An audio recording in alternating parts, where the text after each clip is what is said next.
Fellow citizen, please lend me your ears and concentration for just 4 minutes.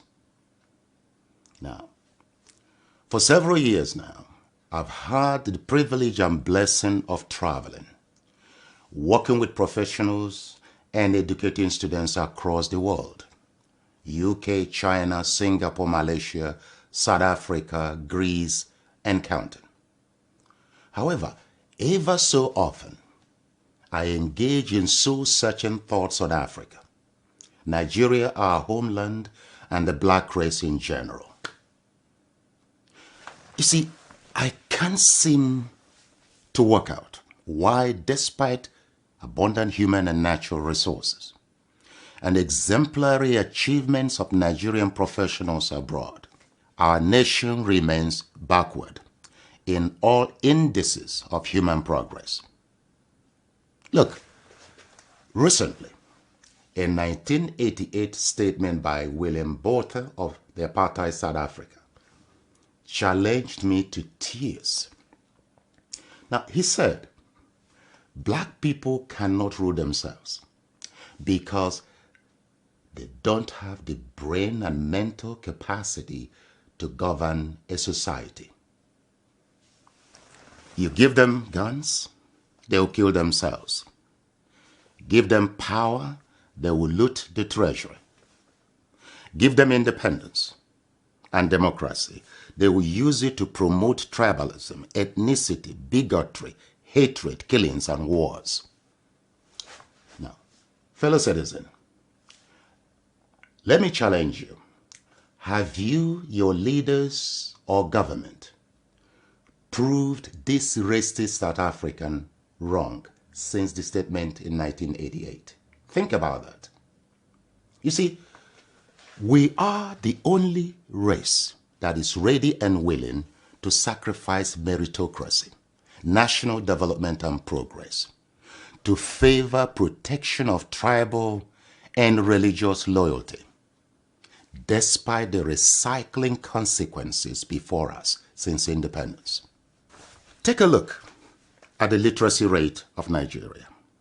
At 62% national average for adults in general, and 65.1% for young adults of 15 to 24. One expects informed national decisions with positive national impacts on, for example, the quality of the elected national leaders.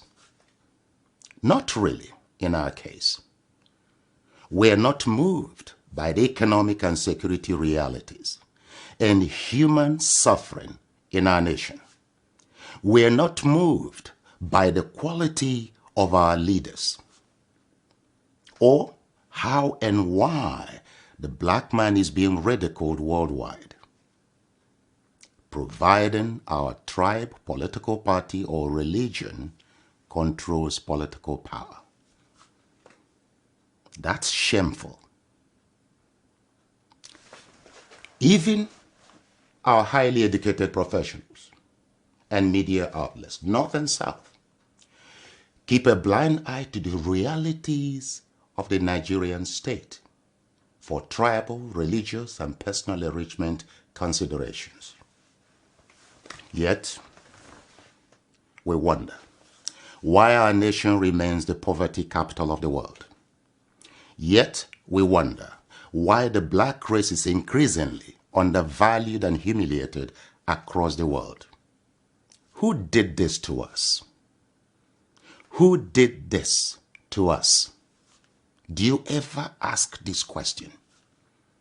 COVID-19 has exposed the state of our nation and the cumulative impact of the quality of our leadership over several years. Our leaders are repeating the errors of 500 years ago, when our kings and military aristocrats sold our people into slavery for mirrors and gunpowder. They failed to realize that by that decision, they had confined future generations into perpetual slavery, exploitation, and abuse. Today, foreign powers are acquiring hectares of land outright across Nigeria and Africa for the next phase of our slavery or colonization.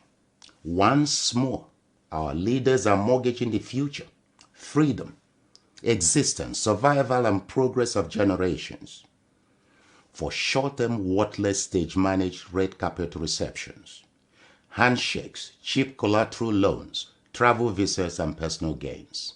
These colonizing countries are not to blame for taking decisions in their own national interest. The question is, are our leaders making decisions in our own national interest? I put this to you as a matter of urgency. We must identify, develop, and embrace a new breed of competent and patriotic leaders who desire to see our nation and Africa free, help Africans develop confidence in themselves, their future, their culture, their food, dress codes, and the way they walk and talk, and to take full control of their natural resources and national borders. Please join me to awake the conscience of Nigerians and Africans in general before too late.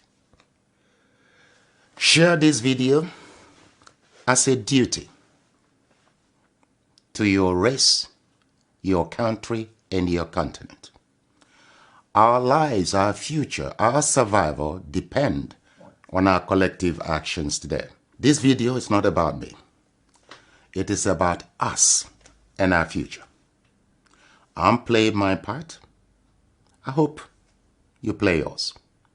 Thank you and God bless.